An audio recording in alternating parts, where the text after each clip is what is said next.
Hey all, welcome to Geek Freaks. I am Frank and I'm joined by Scott. Hey, what's up, nerds? And today we've got Jonathan back from a bit of a Hey, break. hey, yo. Jonathan It's was been a moving and all minute, that. yeah. Yeah. Back from the dead. Yeah. I moved and I used that as an excuse to not join for like, I don't know, 2 months or something like that. And It's then been you a got a while. vacation coming up that's gonna take another month off. So yeah, I don't know if Yeah. it's attendance. We'll have to have a conversation. See you guys around Christmas maybe? Yeah. Yeah. I'm looking forward to We'll Top see 5 how my Santas audio again. quality is. Maybe I'll be invited not to come back for a while Yeah. till I get my stuff straightened out. All right, we're gonna start off with our question. Who is your favorite TV bad guy? Jonathan, let's start with you. See, that's hard. This is definitely not like my favorite of, if I analyzed all TV shows and stuff, because there's a lot of good ones I'm probably just not thinking about. But a couple of my favorites, one is Gus Fring from Breaking Bad. Yeah. He was just such a cool, like intimidating character. The way, just his voice, when he would speak, he just commanded your respect, and he had so much confidence and power. So such a great character. And Anorax from, we just talked about not too long ago, the Year of Hell episodes Great of Star one. Trek Voyager.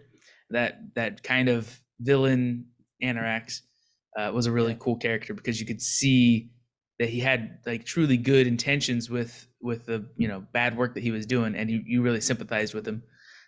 So you were kind of conflicted whether to destroy him or not, which in the end, his destruction was his salvation. So it was kind of a win-win. But and then he's redeemed at that point, actually, as now he can live on a life as a good person instead of being a villain. So it's a For good a characters. for just like one appearance on a Star Trek, he's very well developed. Like you see his descent, you see him be Hmm. redeemed. It's actually pretty well done. Scott, Yeah. what about you? All right, so my honorary mention, I guess, is Lucifer from Supernatural. Mm. Hmm. He's just he's he's a bad guy and he enjoys it. He's just having a great time being the villain. And that actor, I think, is just really great. He goes and he's a villain in practically everything he plays, it seems like. So it just comes really natural to him. It feels really sincere. But I think my all-time favorite would have to be Lex Luthor from Smallville.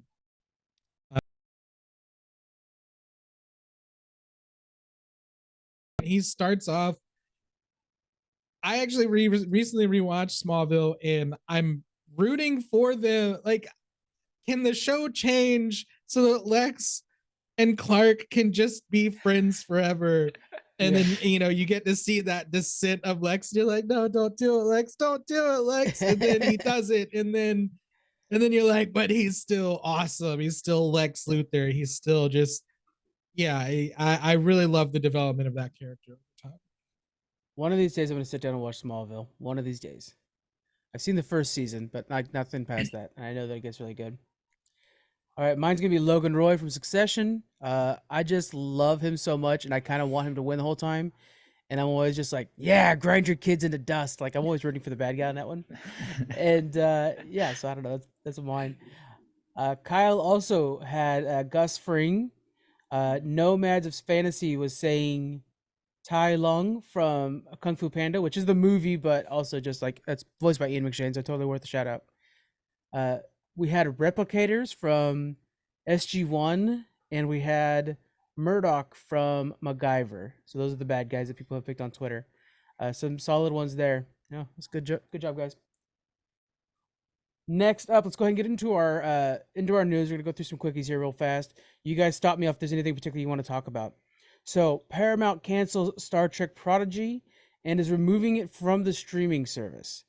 Yeah. Uh, Why do you think they're removing it? I don't get that. I mean, I understand maybe it didn't get the attention they were expecting, and that's fine. It was an interesting enough show, but maybe that's just not the audience that's streaming right now.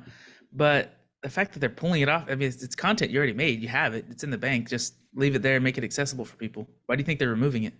because they're gonna take a loss on the taxes like they did with Batgirl. Oh gosh, I see. Okay, they can write They it off as really such a bad flop that it's not worth. It was a poor investment on their side. Yeah, they're yeah. gonna get that tax return. Yeah, that sucks. They All said right, that well. they only got 300,000 views on it, so it was pretty bad for them. Mhm.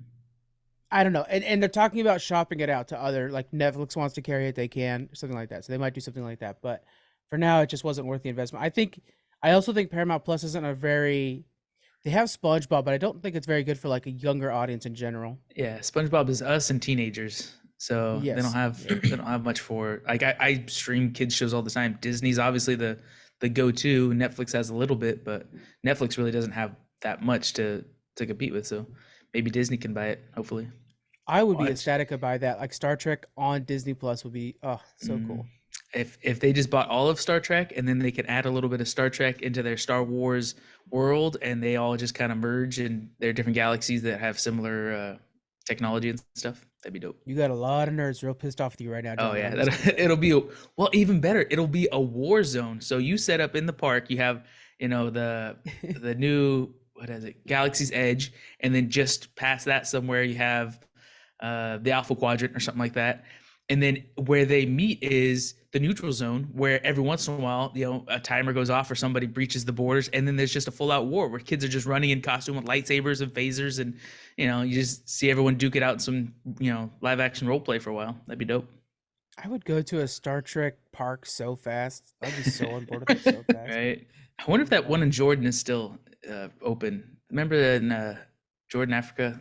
I don't know, but he's the king now. The prince that liked Star Trek so much that he's actually the king now. Yeah. And so I don't know, maybe he was in an episode of Voyager. Yeah, he was. Yeah, that's pretty cool. All right.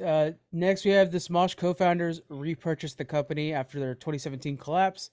This is mostly a Frank shout out, but so Mythical bought Smosh, and basically like, hey, we're gonna save you. This is the first, considered the first time one content creator bought another content creator, and they did that. And what was cool is that Smosh met up again, and they're like, the two founders, like, they became friends. As you guys know, being content creators yourselves, scheduling life, it becomes a lot to do.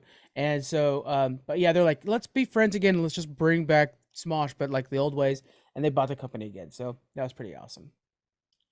We have a new trailer for Metalocalypse Army of the Doomstar, which is going to be a movie that finally finishes up the Metalocalypse story. Yeah, I'm personally very excited about this. That looks what I like about it is it looks exactly like the show we used to watch. They didn't retool it and change it, very much at all. It's just an expanded story. So we see a big story that they play out within this movie, but it looks just like, the same everything from when we were watching it, 15 years ago or something like that. So I love it. Yeah, I wonder if you'll still have the taste for it, Jonathan, because you've changed a lot over that time. You're a dad with kid in the house, and back then you were, like more of a your name on video games is Dr. Roxo, I do cocaine. Yeah, exactly. Yeah. I mean, it must have been like, 15 or 17 or something like that when we used to watch that all the time. Yeah, so now you're gonna go in there and you're like, oh, I'm gonna bring my kid to watch some cartoon. Like, oh, that's right. No, everybody dies. Definitely be one of the shows I have to watch on my phone on my lunch breaks or something like that. Or there you go. When everyone's out, I'll watch it because it's nonstop, death and orgies and that kind of stuff. So yeah, not great for kids. We also got a trailer for Kraven the Hunter. This is going to be a Sony project. It's part of their Spider-Verse.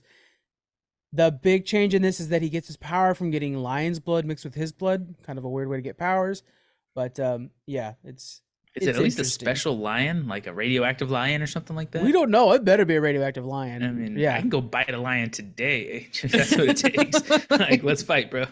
Or just go shoot him, and then he's got all the blood you want. It's distributing it. I like how your first idea is like, let me bite a lion. I would love to see how that would work out for you. Just some raw live lion meat. That'll do it. Yeah, you just gotta be real sneaky. You just sneak up on him. He's napping. Just get a good bite, then you fucking run. Yeah, be great. It's gonna be rated R, which does I think that's kind of got me a little excited about it because I want to see what they could actually do in the Spider-Verse with a rated R movie. But I'm also like, there's no way the MCU is going to let this guy into their world. So I think that's even better though. Is this by Sony? It's by Sony, yeah. So it's kind of the Venom side of things and stuff. Exactly. So it looks like they're doing what I've been saying for a while that I think DC needs to do, which is make these superhero movies that aren't for kids. They're more tailored for the adults. Because this reminds me of what a good action hero movie would have been before the MCU ever started. Right? Yeah, Remember like we used to Blade. have a very authentic, just like intense action, but with a deep, rich story and a character you can fall in love with. It looks really, really cool to me. So I'm hoping this is a world that Sony's going to keep building on and not try to copy the MCU, but build their own thing. It's a little darker, a little more real, a little more edgy. Yeah. Speaking of DC as well, like I think Scott, you saw it too. There was a tweet that was put out by, I can't remember the name. It's like Fandom something, showing the first weekends for DC and Marvel movies, and every DC movie was behind the worst Marvel movie. Oh Jesus! Yeah, it was pathetic. Even Flash right now. I've talked about it over on headlines, but it made 55 million in its opening weekend, and they're like projecting it'll hit 170, and it's like nope. So, man, that's rough. Of a stumble. Yeah, I mean, Flash will be lucky to break even at this point. Yeah. The Lilith statue is at Blizzard HQ. The reason that this new statue, first off, Blizzard HQ is full of statues. They bring them to BlizzCon all the time. It's really cool. We love taking pictures of them while we're there. The reason this is cool is the first 1,000 players to hit 100 in hardcore mode get their username engraved on the statue. I freaking love that so much. And Are it's you kind gonna be of one of part them? of the lore. No, oh God, no. Oh no. Yeah. Yeah, Scott, how close are you to 100 right now? Oh, I haven't really been playing. I'm kind of waiting for this season 1 to start. A lot of people started doing that, yeah. Yeah, like I'm only like 52, I think.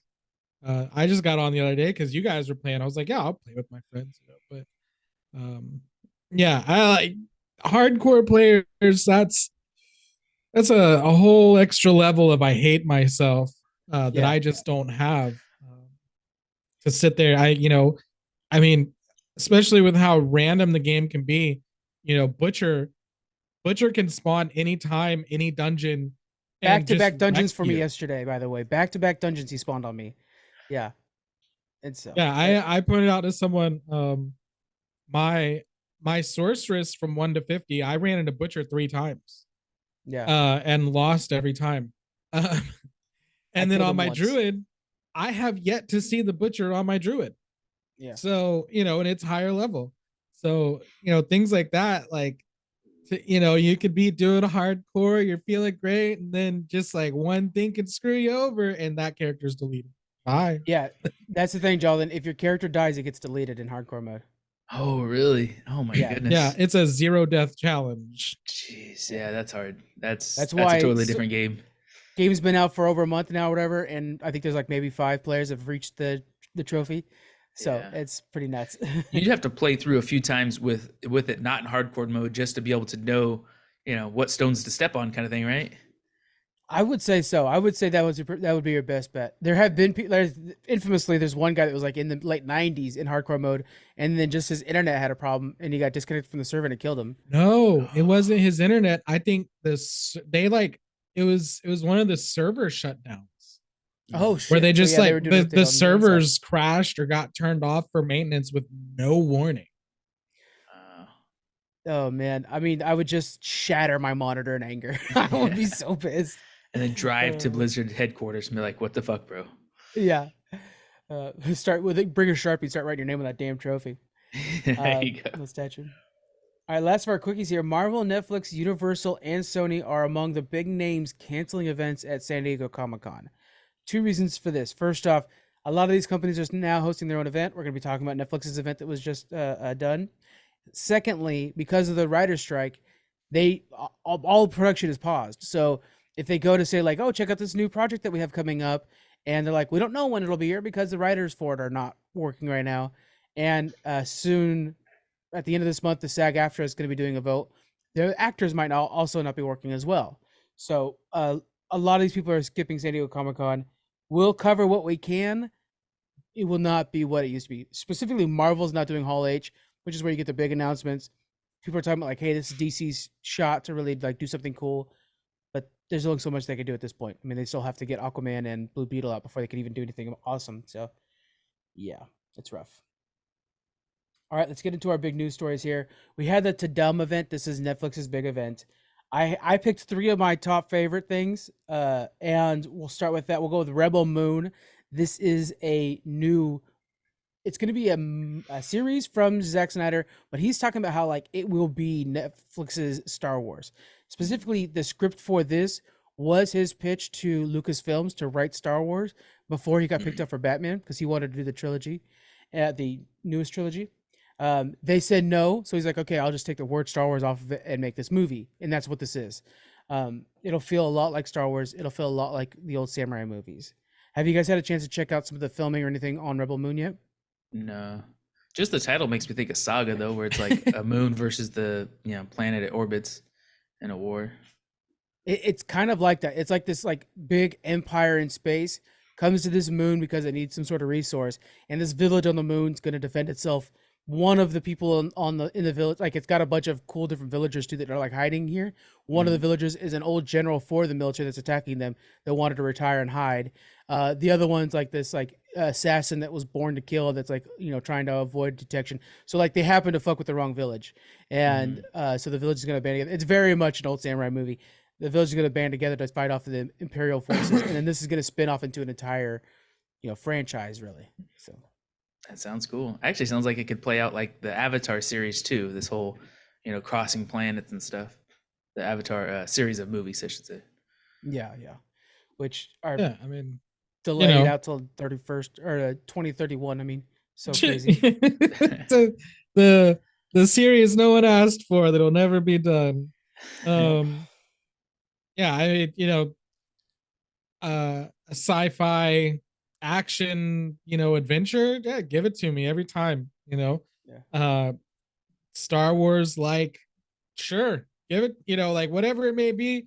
You want laser swords. I mean, I already saw a video of basically they have a Death Star. I'm fine with this. Like yeah, I mean it looks neat.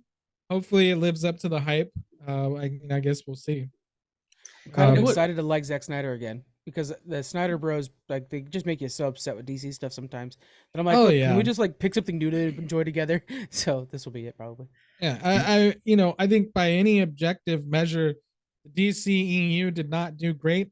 Justice League, whichever version you watch, is not great. So yeah, the constant like Zack Snyder worship, and it was so just draining. Yeah, he's losing his credibility. Yeah. You know what I want to see though is another season of Halo. I don't know. I don't think Paramount canceled that yet. I think they're probably still working on it. It's in development. I've seen behind the scenes stuff like that. They're filming it like that. It's okay. That was cool. I hope they keep pushing that, and that maybe that will be like Paramount's version of Star Wars 2, and just keep expanding on it. There's so much content you have to work with, but it looked really good that first season. So I think it'd be cool to keep going with that. It was really good, except for that girl that they like threw in, the orphan girl. Like, just don't use her in the future, and you got an A+ show. Yeah, and but they got to make it relatable to more people than us. That's fair. Yeah, it was rough to watch her. Next, I have the One Piece series. We finally got our first trailer for One Piece. If you're not familiar with One Piece, I know, Jonathan, you're probably not too familiar with One Piece, right? Nope. Have you had a chance to watch One Piece at all, Scott? Are you going to be our expert on this? I have been watching it on Netflix and Hulu, and on how many episodes in are you? I'm not 100% sure, but I think roughly like 300 or so. Okay, so he's 300 episodes in. Jonathan, you want to guess how many episodes there are to this anime? 2,000. 1,000. Oh God! Okay. Look like a loser. I knew there was a lot. I remember you talking about how there's like so much you don't even know where to start because it's just insane. Yeah. Yeah. So, and there's a lot of filler. Obviously, it's oh my God. I thought Dragon Ball Z was bad with filler. One Piece is the king of filler. Okay. Yeah. But overall, I've enjoyed watching it. I started watching it when the dubbed episodes first started popping up on Netflix. And then I recently caught up to, but I guess a bunch that just released on Hulu. So I'm pretty far into it. I'd say I'm a fan of it. I've enjoyed it.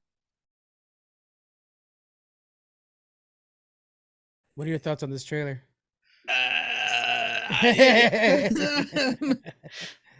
Look, I am, first of all, always a little dubious about any anime or video game being turned into a live action anything. Right, of course. It's never I really think worked too we've well. seen, yeah, that just does not work well. Mhm. Very, very, very, very rarely. I'd be like Resident Evil, right? I think that's practically the only real success story in turning these things into live action, or The Witcher. So video games are doable, but anime has just always failed. Mhm. But yeah, I don't know, man. I watched that trailer and it was really cringe, man. Yeah. Luffy is like, I don't know, a 12-year-old from this from I thought he I was mean, always a kid. Was he not a kid in the is he not a kid in the anime? no, he's an adult, as far as I can tell. Yeah, he looks like Um he's at most 15 in this. yeah, and just really cringy one lines, and then they showed Zoro, and I'm like, all right, Zoro at least looks cool. He's the like samurai looking dude. Right. Um, but then they showed a fight scene, and that choreography looked not great. No, I know. Yeah. Okay. And then of course the CGI on it, which you can't make the CGI look good, but the Well, CGI yeah. on his stretching is just like, oh yeah, okay. We're back to that old school Fantastic Four movies from like 2008, Yeah, as a fan of this series, I want to be excited for it, but it's really Yeah. hard. That's all I'm I looking can really forward to it say as a about. not fan of the series, as somebody who doesn't know the series, because this is going to be my chance to learn anything about this world. So I'm looking forward to this because it's going to be like, oh, good, I can learn more about Luffy without having to jump into 1,000 episodes or, just an unreal amount of, like, even the box sets of the books are like this wide, but it's like 1 of 10. Like what? So Yeah, I'm on like season 7 of 20, I think is about where when I looked it up. that's crazy. So yeah, it's a lot. Our next here is Avatar: The Last Airbender. We got a first look at the costumes, and we had a little bit of a teaser, but it wasn't much of anything. I'm a big fan of these costumes. They're colorful. They're bright. I think they're real adaptations of what we see in the animation, in comparison to that abomination we got from M. Night Shyamalan, which was like muted and dumb. Jonathan, what are your thoughts on these costumes so far? Yeah, I think they look perfect. It's a great blend. Like you're saying, like I think M. Night was trying to make it very realistic and something that can just kind of blend in with our natural world, but that's not what we're looking for. We watched a cartoon show, which I get was a little extreme for kids and stuff like that, and fun and fancy free or whatever you want to call it. But and we don't want to go too cartoon to where it's not believable. But I think this is Right. like a perfect mix where I could see, going to a theme park and you see the people cosplaying in that kind of armor and stuff like that. So I think it's the perfect mix of believable but still exciting and vibrant and attention grabbing. The casting's good too, and also I think it's gonna just lean itself better to doing a series over that movie that M Night did, because he tried to fit the entire first season in a movie.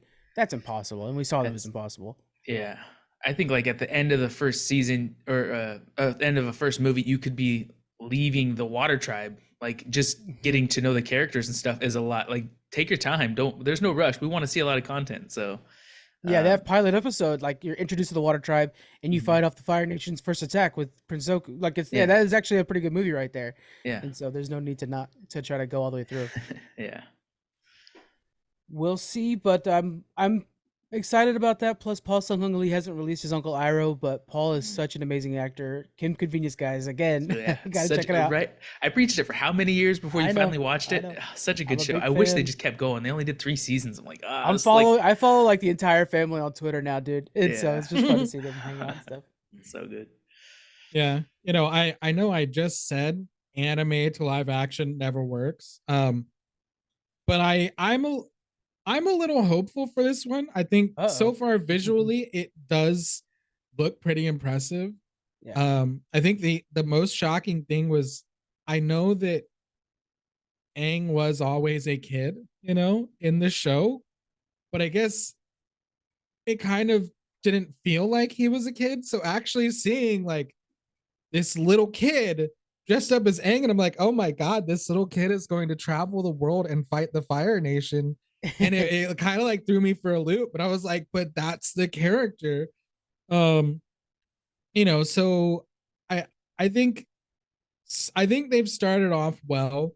Hopefully the CGI and stuff can keep up with the spirit of the actual TV show, because obviously, when we get into all the air bending and earth bending and water bending and fire bending and blood bending, there's a lot Ooh. that can go wrong. But if they're willing to invest in it, right, invest in decent CGI, it could turn out really good. I think their biggest challenge is going to be Appa and Momo. The elements are, fudgeable, really. I mean, you know what fire and water and stuff look like, but these living, moving characters, like they're going to be sitting on Appa. They'll have to probably use live action set props or whatever that they sit on. But then when they're flying, they have to animate what he looks like and his legs dangling and his hair moving in the air and stuff like that. That's going to be a lot of work for them to CGI that to look decent. So I think that's going to be the test. I think to have a show that looks as good as it needs to, I think we're talking, a Game of Thrones, Rings of Power type of budget. Mm-hmm. So I think has it's the potential doable to live up to those. That's why I think it is. You and me, maybe Jonathan, watched Marco Polo from Netflix, and it was like, okay, Netflix can do a Game of Thrones. They just have to see it be successful, and I think this is going to come up with just a fan base that's going to be right there. To me, my biggest concern for this is how well will Aang translate onto screen, because Aang is a kid, and in the first season especially, he's a goofball, and then eventually we see he has some real adult emotions as the show goes on, and by the end, like, you're so tied to him. How will that look in live action when it's not a cartoon kid? Him goofing around like riding penguins down the hill might look just stupid and cringy. So we'll see.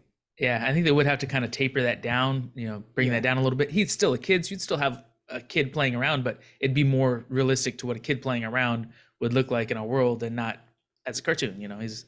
Him riding his air scooter and stuff is fine, but like when we're texting, we say LOL. You didn't just laugh out loud. You just said LOL. Like, you just text it. So what? When he's you don't really laugh out loud when I say a joke? Exactly. So when he's on his little air scooter and he's giggling really loud, or like, come on guys, let's go jump down the snow hill or whatever, like, it wouldn't be the same. It would be a muted version of that. So I think it'll be good. Fingers crossed. We definitely will be talking about it all on Challenge Accepted. We'll review every episode as they come out, and then we might have to do that for Geek Freaks or something like that too. That's a big deal for us, so we'll see how it goes. My goal again, Paul Sung Hung Lee. You now follow us on Twitter, buddy. Come on the show. All right, over on Nintendo Direct, they showed off some new things. Again, the top 3 from that one. We'll go with Super Mario Wonder. It's going to be a new 2D side scroller set for Mario. It's been a long while since we had one of these. This thing looks polished as hell. A couple of the little additions. You could become an elephant. You know how he has power-ups? This one, he's an elephant. He just like kicks people around. Second thing, you enter into like what looks like a dream state almost, and the world, like the things in the world, become alive and move around and are manipulated. It looks very Kirby with its palette. So I'm pretty happy about this. Any thoughts on Super Mario Wonder? Is that supposed to be like he ate a mushroom? Oh shit, yeah, probably. Like a psychedelic trip. Yeah, that's funny. It's always the mushrooms, man. Yeah. Yeah. Now you got me thinking, like, is it going to be like a purple mushroom? You're like, no, not that one. Not that one. Yeah. Yeah. I've seen video of it though. It does look pretty cool.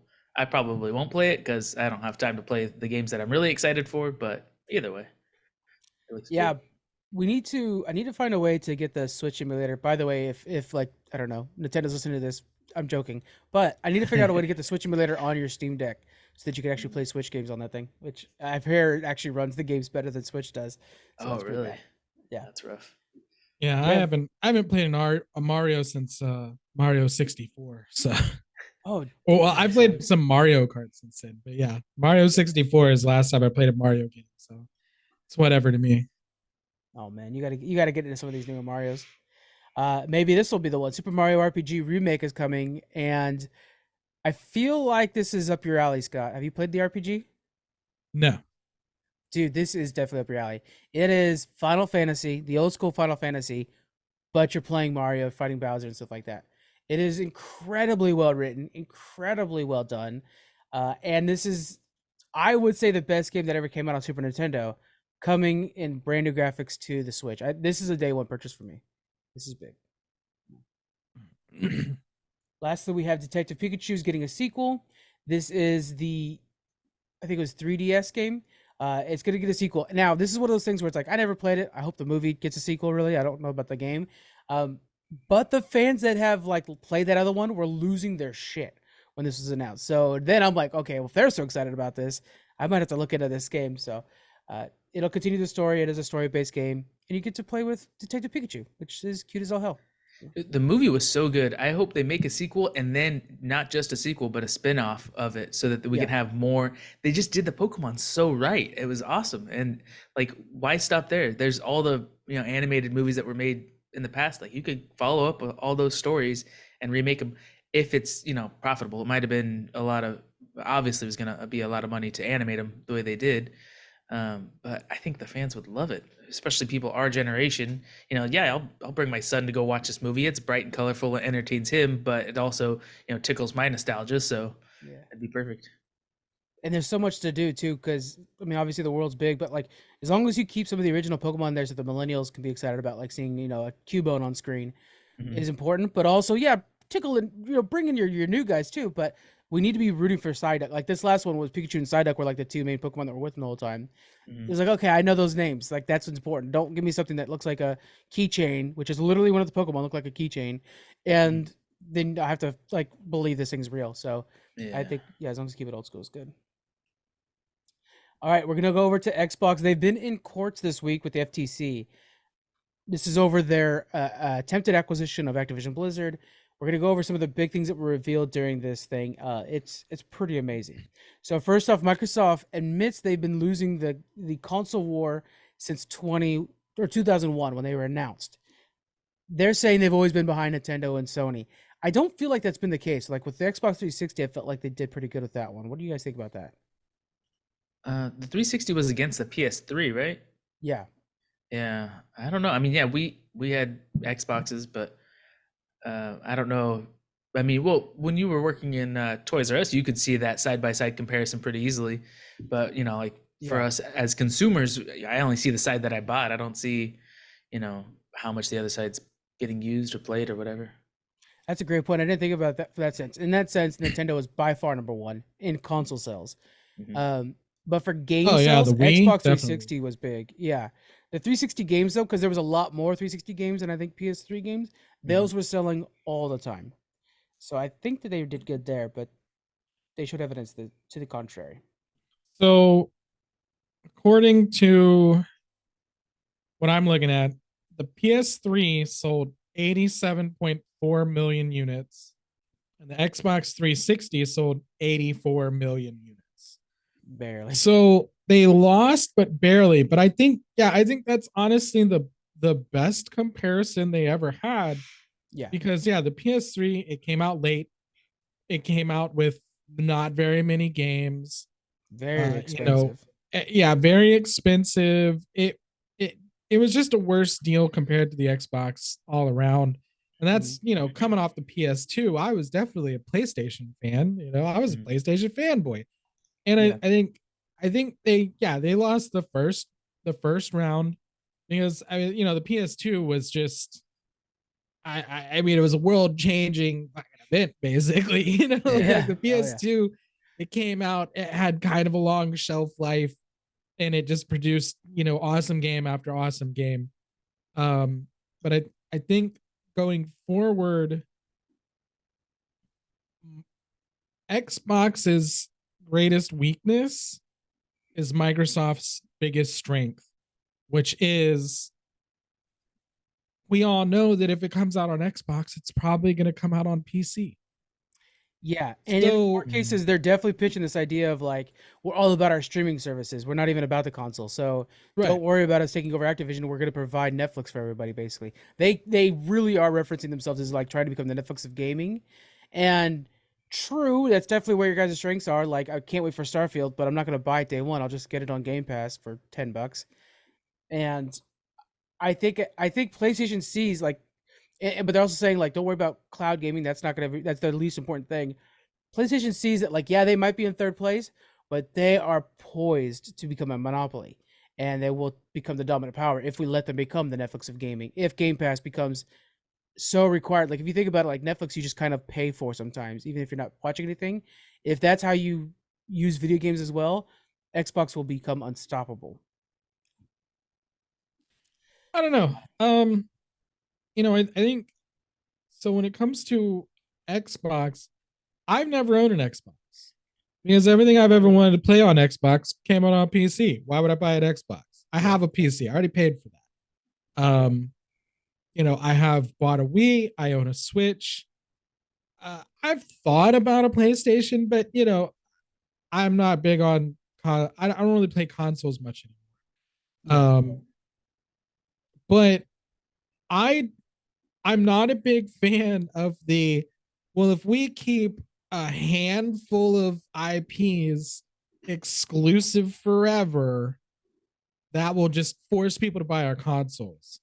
I think if you build a good console and you produce good games for it, then people will buy it.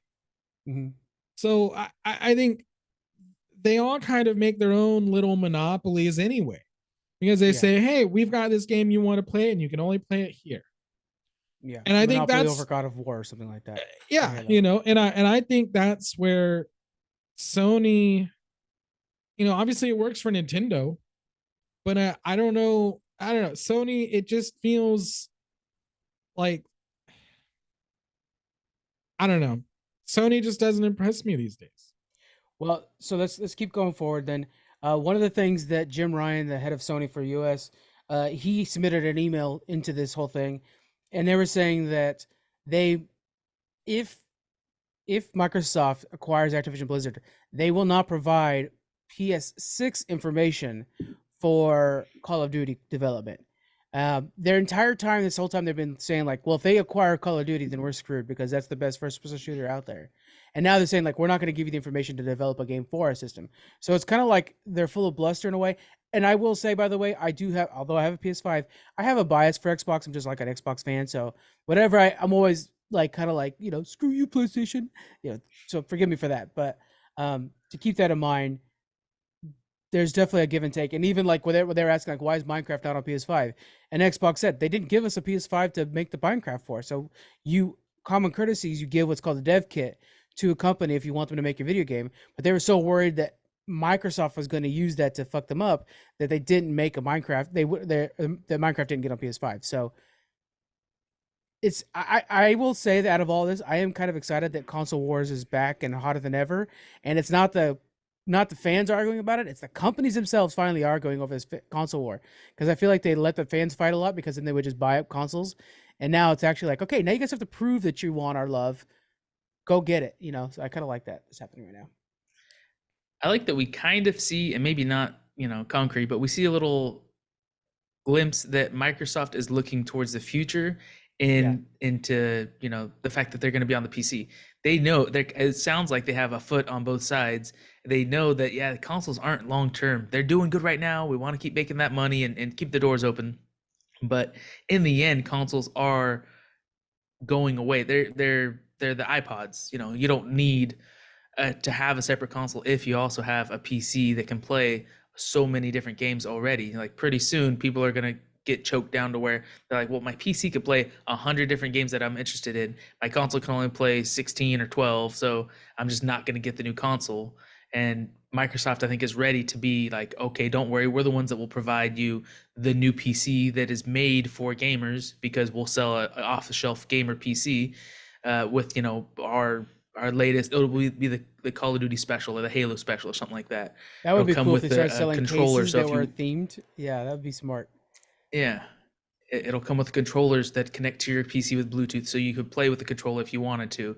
Wirelessly connects to your TVs, and it can be preloaded with their operating system that would interface just like an Xbox would, but it's all a PC. It's all, and you can still do your homework on it and everything else. But I think Microsoft is definitely more prepared than Sony to make that transition. when it's going to come. Obviously, they have to wait. It's like a Cold War. Like nobody wants to pull the trigger prematurely and lose all the sales on the console side of things. But I think in the next like 10 years, we're probably going to see that transition. You make a really good point. And one thing, I think they did this with the old Microsoft like media player. What if they sold skins for your Windows? So like, oh, the new Halo's coming out, so I want to buy the Halo skin for my Windows 11. So like your start menu all looks like it's Cortana based and everything like that. Or, oh, the new Gears of War, Yeah. Sea of Thieves. So all your like start menus are all like ship stuff. I would be on board with that. That'd be cool. Yeah, I mean, I don't think consoles are going anywhere. You don't think so? Okay. As a non-console player, I see some benefits for certain types of gamers. I like a lot of variety. I love Steam sales. I love free games from Epic. I'm playing a different game every couple weeks, sometimes less than a couple weeks. So that's what I enjoy about the PC. I can play a large variety of stuff. But some people, Call of Duty is what they play, and they don't want to deal with a computer where maybe the graphics card isn't good enough, maybe their hard drive's failing, maybe they need more RAM, they got to upgrade it, and maybe they're like, I don't know about this stuff, but I can go out and I can buy an Xbox or PlayStation and put a game in and play it. So I think there's a simplicity to a console that takes a lot of the kind of headache that a computer can be and gets rid of it. It's like, hey, just buy this console, buy games for it, everybody's happy. And I think that works great for a lot of gamers. They're developing a thing called Keystone. We announced it a while back when they announced it. And the reason it's not out yet is because of the pandemic. Prices went up on like chips, and so they couldn't make it cheap enough yet. But it is coming out still. I like that they're making something that's just like it's a dongle that you put in the back of your TV, like a Fire Stick, and the entire thing behind it is we want to make it cheap because they always take a loss. They take a loss on every console they sell. But they're like, we want to make this thing so incredibly cheap that you cannot not have an Xbox on your TV. And it's all just cloud gaming. It's all based on cloud gaming, but you plug in this thing and it's going to be like $80, $100 maybe. You plug it into the back of your TV and you're able to play Sea of Thieves and Halo. But you have to subscribe to Game Pass. It's just such a genius idea. So you get the Game Pass money. So smart. Obviously they're going to want, a controller for it. So you're going to sell those peripherals.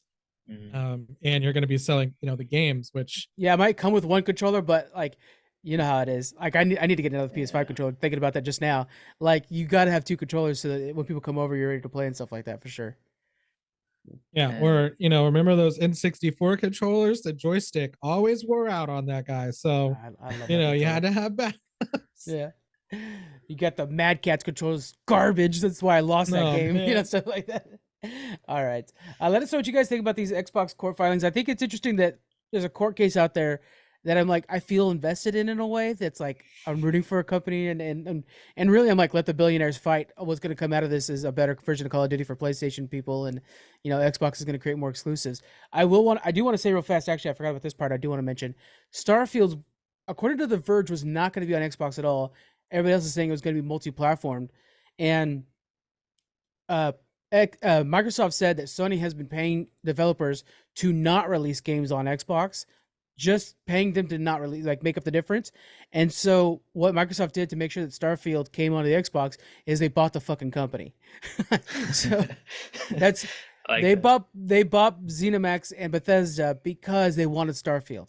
And that tells you how good that game's going to be right there. And the fact that they think this is going to be our next Halo, Gears of War, Sea of Thieves level thing that we can hang our hat on.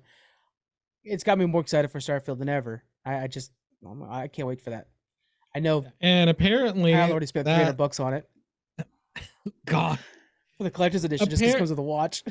Apparently that's backfiring on them because I've read that Starfield will not be available on the PlayStation. Yeah, they made it to where it's exclusive to Xbox now. Yeah. And I mean, like, that will sell, especially when you think of like the Xbox S, which is like, that's another thing that Xbox is doing, is like, we'll give you a cheaper version of the Xbox that just can't do everything the regular Xbox does, but you could play your games on it. And it's like $250. That's, might as well. Yeah, $250, go buy an Xbox real quick. That's cheap as hell to play the next big game, Starfield. And then you just subscribe for $10 a month, and you can play the best game out there without having to pay $70 for it. It's hard to not root for Xbox in a way, and what they're working towards. That's as much as the Wii was. The Nintendo Wii came out for like $250, and everyone was in shock that a console could be that cheap. And it worked out for Nintendo pretty well. Yeah. And if you're outside looking in, I mean, yeah, Sony fanboys, Xbox fanboys, but if you're one of those people that kind of is on the fence every console generation, and you're looking at PlayStation at this point is just starting to get petty. And there are rumors out there that there's some rumors, leaked emails. I'm not going to go into it because it is rumors, but I think PlayStation is just making themselves look bad at this point. I think they started out with a decent argument, and I was like, okay, I can see where they're coming from. But now, with the whole, oh, well, if you do this, even though we've been complaining, it would end up with Call of Duty is not available for PlayStation, which is a problem. Well, we're not going to let you develop a Call of Duty for PlayStation.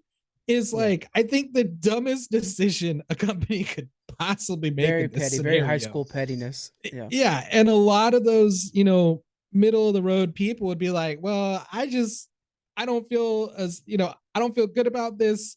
And maybe I want to play Call of Duty someday. I mean, it's one of the most popular games on the planet. And I think they're shooting themselves in the foot with this lawsuit right now. I think you're right.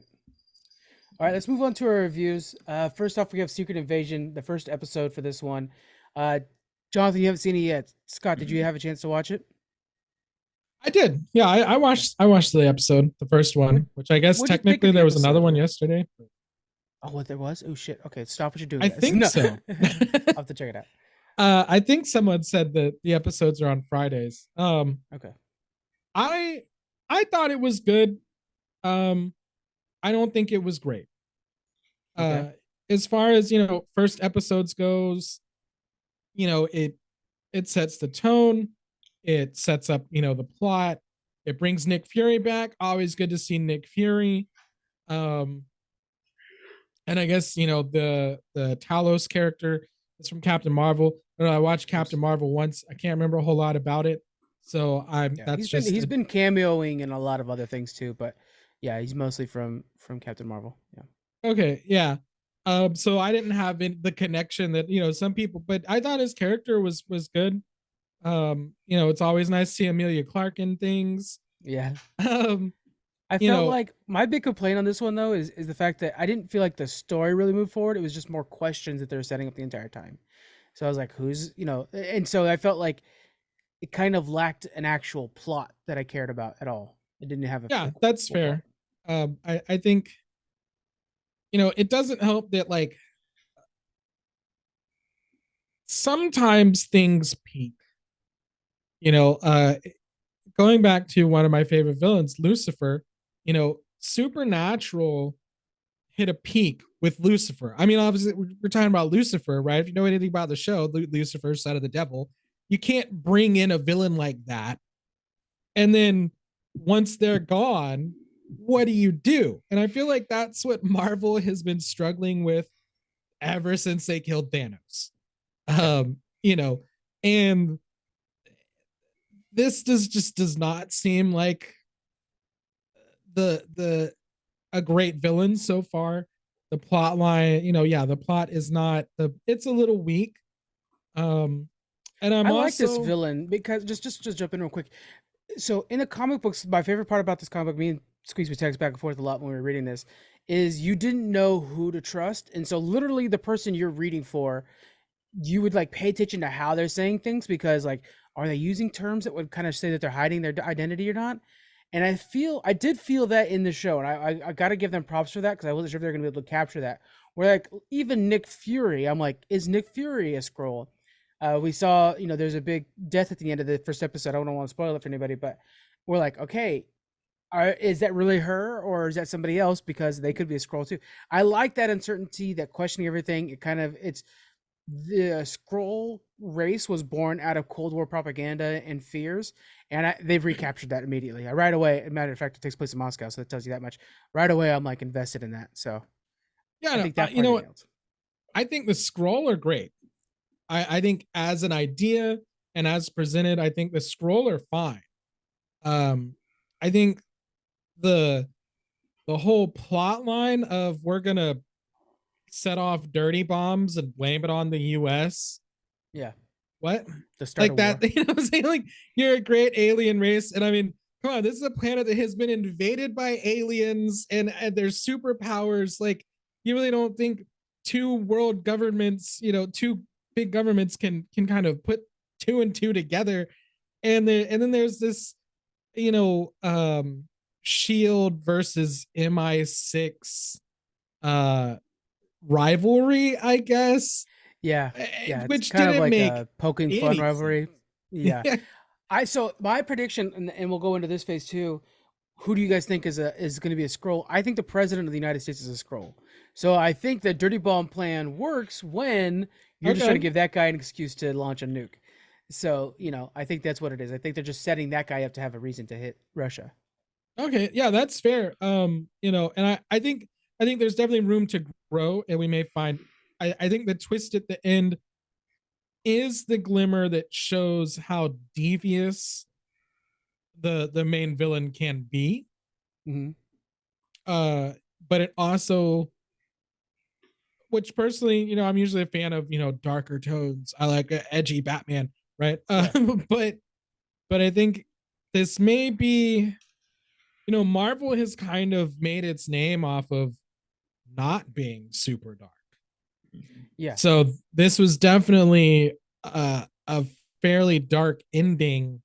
And I'm interested to see what Marvel does with this going forward, because it hasn't been their forte. They kind of keep things light even at the worst of times. And then just before we leave the Secret Invasion thing, I've seen your guys' response through my videos on this, but I want to get your opinion real quick, Scott, on this. The AI intro, do you like it? Do you dislike it? Jonathan's immediately like, fuck that shit. Yeah, I didn't care for it. I did see that. I saw. Oh yeah, I saw it. I saw your TikTok about it. It was just so weird. It did not vibe at all. Like, I understand that, like, kind of misdirect, like you don't know who is what and it's always changing and stuff. But this looks like a living Picasso painting, and it was just too fluid and not cohesive enough to really make any kind of sense. So it didn't focus your mind on one thought concept or anything like that. It was just kind of, it looked like a mess to me. Yeah, it just, to me, in my opinion, Jonathan, even if an artist, to me, this looked bad. And then Yeah. it was like, oh yeah, and it was made by AI, so people lost out on work opportunities. Mhm. But I just thought also, yeah, it just looks like shit. And so Yeah. that Yeah. it's one thing if you could have made this look good. Sometimes when you see AI art, you're like, man, I want to hang that on a wall. Mhm. Not this. No. So, yeah. What do you think, Scott? I don't know.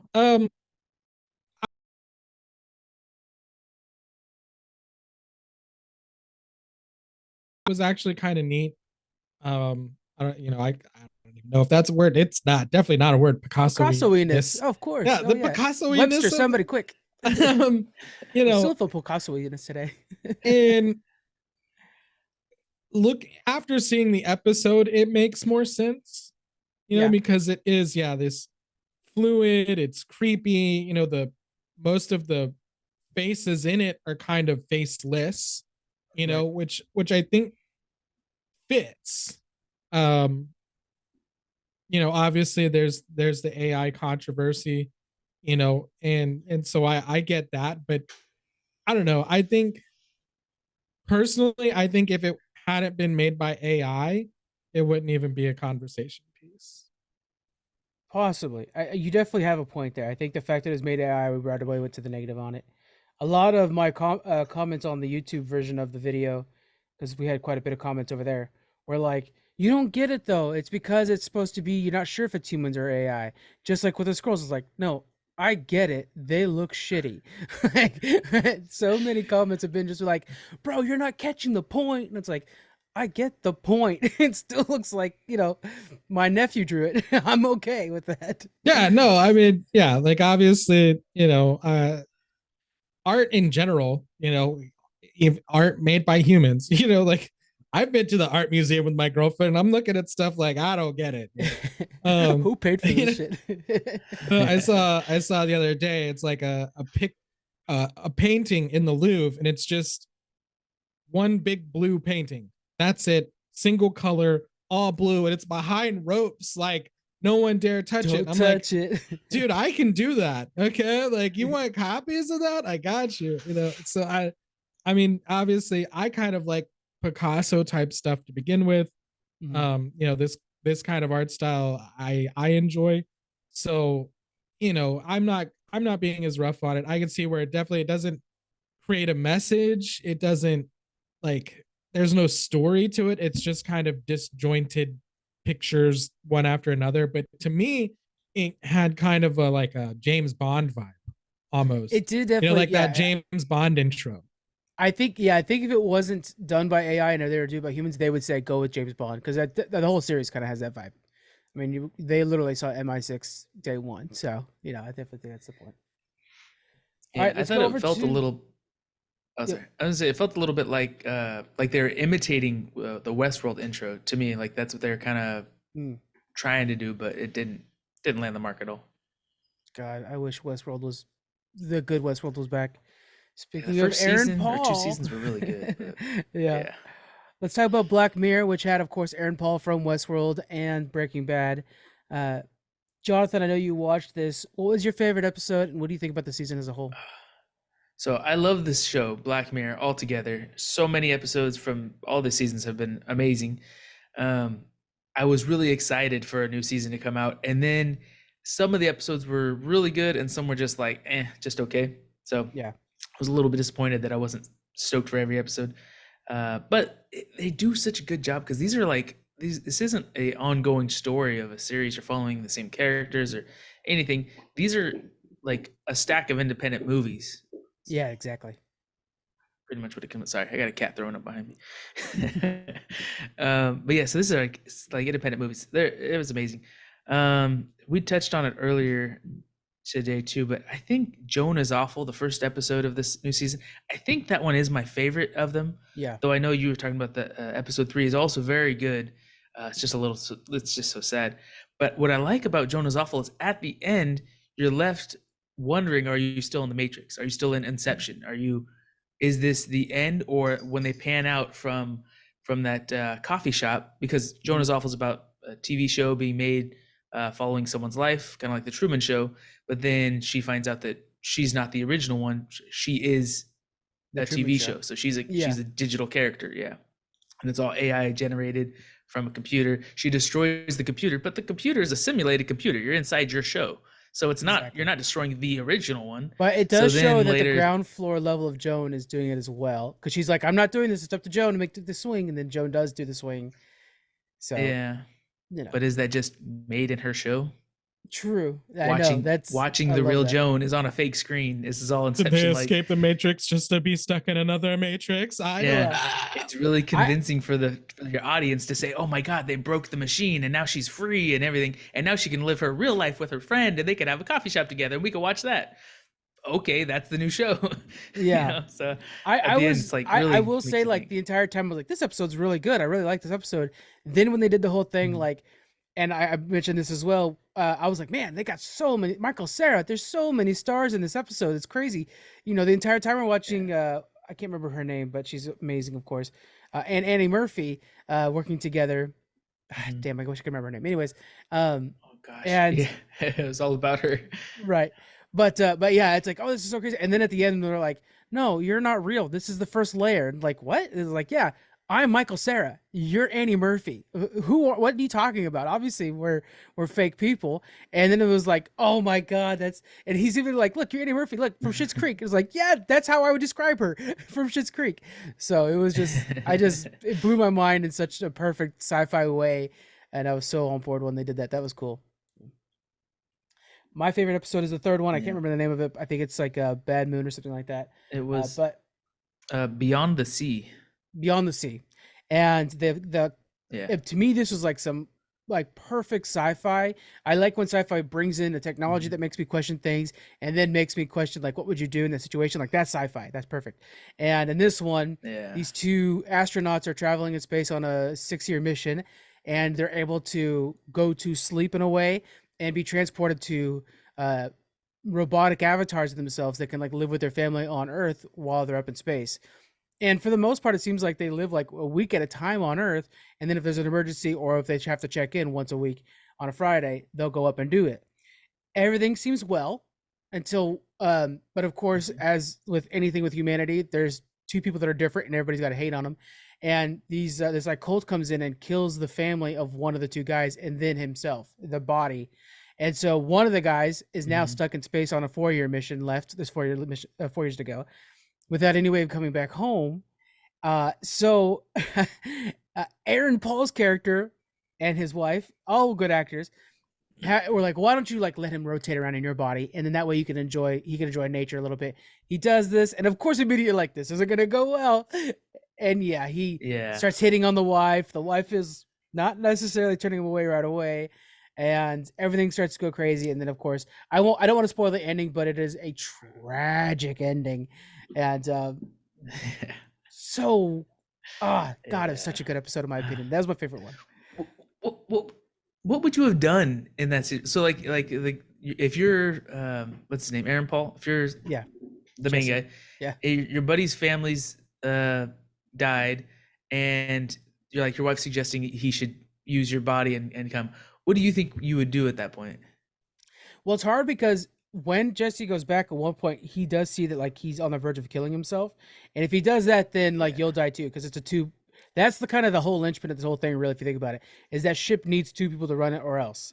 And so, no matter what Yeah. happens, you need to keep both of them alive.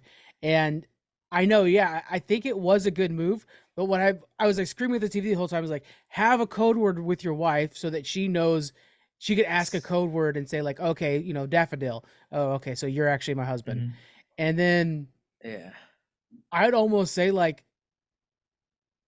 just like when he starts acting weird, leave. Let him be alone at the house and just take the kid away, because obviously something's up and you can't kill him. And so, oh man, it was Mhm. such a freaking mess. Yeah.